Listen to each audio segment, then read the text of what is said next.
He was born in Marshall, Texas, in 1898 as the first of 5 children, a farmer's son and grandson and great-grandson of African-American slaves. He had to go to work to help support the family, and so he did not attend school or learn to read.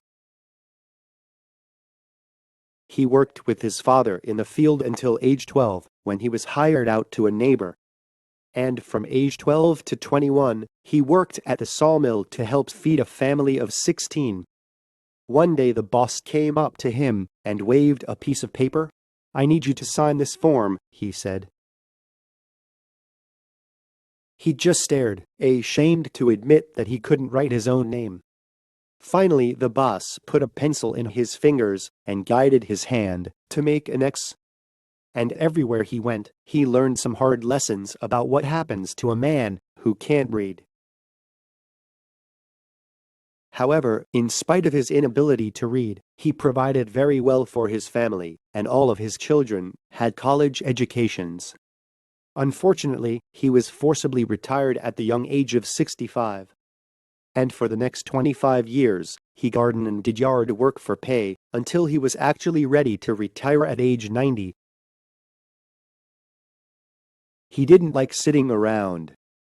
But the opportunity of a lifetime came when he was 98 years old and a young literacy worker combed the neighborhood seeking out people who would like to learn to read. He seized the opportunity.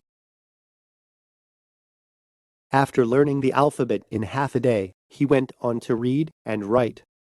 At 101, with the help of Richard Glaudman, he wrote his autobiography called Life is So Good. This story is about George Dawson, who is called America's favorite poster child for literacy. When he died at 103, he was working on getting his dead.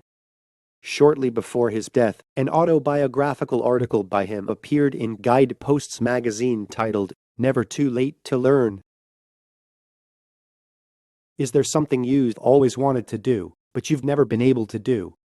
Then follow George Dawson's example. And remember, it's never too late to learn no matter how old you are.